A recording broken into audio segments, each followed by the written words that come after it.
চুরির টাকা বেসিক্যালি এরা চুরি করে চাকরি পেয়েছেন, চুরি করে যে টাকা পেয়েছিলেন, বেসিক্যালি মাইনে যেগুলো পেয়েছিলেন সেগুলো ফেরত দিতে হবে, কারণ ওগুলো জনগণের করের টাকা।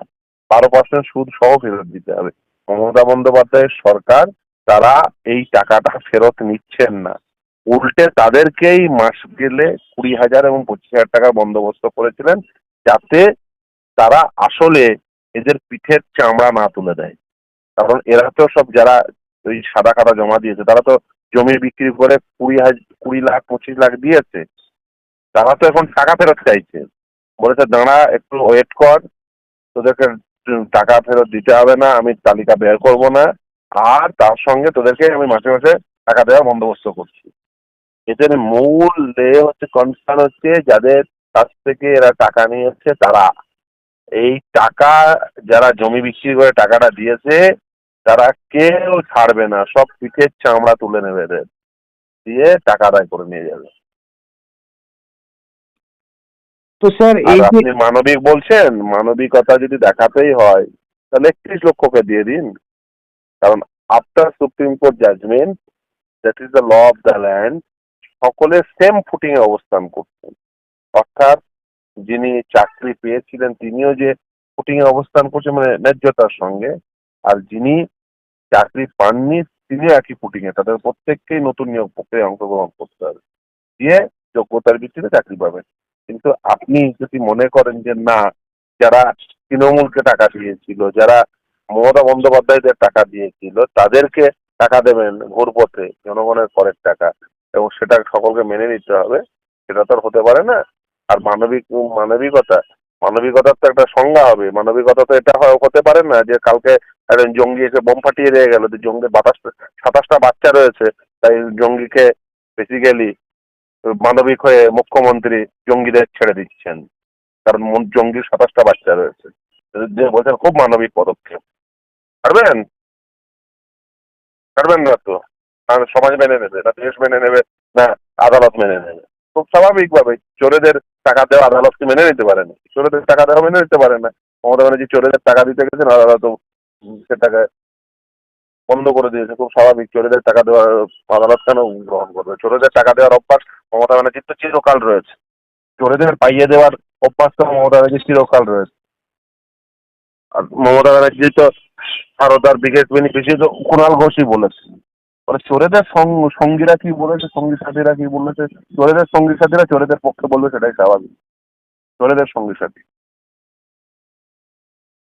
তো স্যার এই যে ভাতা, এই ভাতা মামলা আবারও শুনানি হবে মাননীয় বিচারপতি অমৃতা সিনহার এজলাসে, এবং এই যে মামলা, এই মামলার শেষটা আপনারা কি দেখছেন? মানে আপনারা কি দীর্ঘদিন ওই স্কিম বাতিল হবে, এবার সবাই জানতেন, আপনিও জানতেন, আমিও জানতাম, ও যে যে চোরেদের এই টাকা দেওয়ার বন্দোবস্ত করেছে সেও ভালো করে জানতো।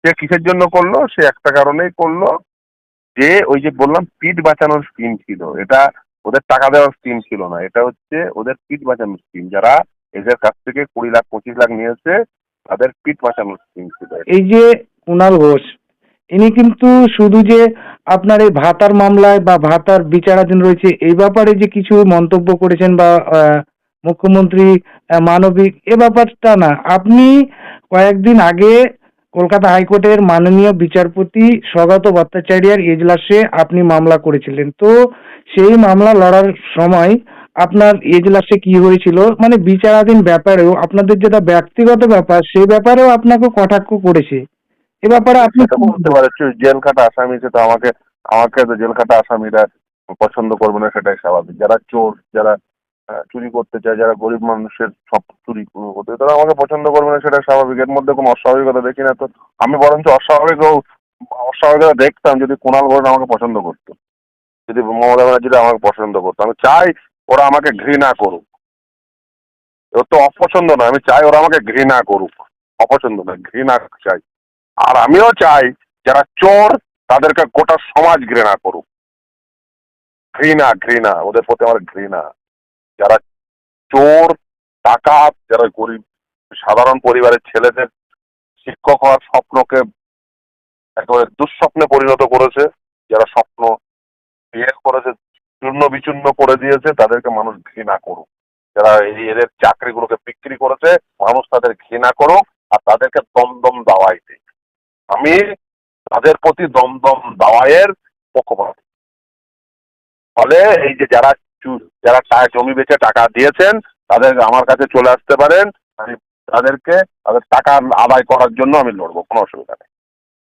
যারা টাকা দিয়েছেন তৃণমূলকে, আমি তাদের টাকা আদায় করে দেওয়ার জন্য লড়বো, কোনো অসুবিধা নেই। যারা টাকা দিয়েছে, সাদা কাতার মাস্টার যারা হয়েছেন, আমি ভবিষ্যতে তাদের টাকা জমি বেচা টাকা আদায় করার জন্য লড়বো।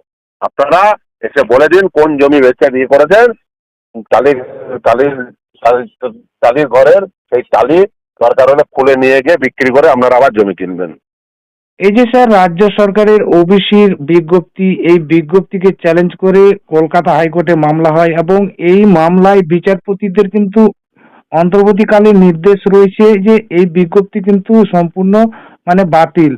এমতো অবস্থায় দিব্যি চলছে ভর্তি এবং সেই ভর্তির পোর্টালে দেখা যাচ্ছে ওবিসি এ, ওবিসি বি এভাবে কিন্তু ক্যাটাগরিগুলো দেখা যাচ্ছে। তো এখানে কি আদালতকে অবমাননা করে সবকিছু করার একটা চেষ্টা, কি বলবেন? দেখুন, তাতে বিড়ম্বনা বাড়বে, জটিলতা বাড়বে। এরা চাই বিড়ম্বনা বাড়াতে এবং জটিলতা বাড়াতে। দেখুন, ওবিসি বাতিল হয়ে গেছে, সেই যে রায় ঘোষণা হয়ে গেছে সুপ্রিম কোর্টের সামনে, সেটি বর্তমানে বিচারাধীন, কিন্তু সুপ্রিম কোর্ট সেই রায়কে এখনো পর্যন্ত তার অল্টার করেননি। ফলে আপনাকে যা ওবিসি যে যারা যারা এখন বর্তমানে বেনিফিট পাচ্ছেন ওই রায় মোতাবেক, তারাই শুধুমাত্র ওবিসি হিসেবে ট্রিটেড হতে পারেন। 2010-এর পরে যেগুলো বাতিল হয়ে গেছে সেগুলো কখনোই ট্রিটেড হতে পারে না। 1993 সালের আইন, ইন্দিরা সাহানির জাজমেন্ট মেনে যদি ওবিসি তালিকাভুক্ত করেন তাহলে কোনো অসুবিধা থাকার কথা নয়। যারা ওবিসি তালিকাভুক্ত হয়েছিলেন তারা বেশিরভাগই ওবিসি তালিকায় অন্তর্ভুক্ত হওয়ার যোগ্য, কিন্তু এরা ওই প্রসিডিওর মানবে না। জানবে তবেই তো মানবে, এ তো জানেই না।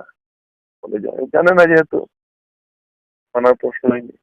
ফলে মাথায় যদি মহল ফাঁকা হয়, তাই যদি কিছু না থাকে, গোবর থাকে, তাহলে কি করা যাবে? এই গোবর থাকলে এরকমই হবে। আর তার সঙ্গে দুর্নীতি পরায়ণতা যুক্ত হয়েছে। ফলে মস্তিষ্কহীন, মস্তিষ্কের ভিতরে কিলুহীন লোকজন ক্ষমতায় বসে থাকলে যা হয় তাই হচ্ছে, তার সঙ্গে তারা দুর্নীতি পরায়ণ। আমাদের খুব স্পষ্ট বক্তব্য যে যখন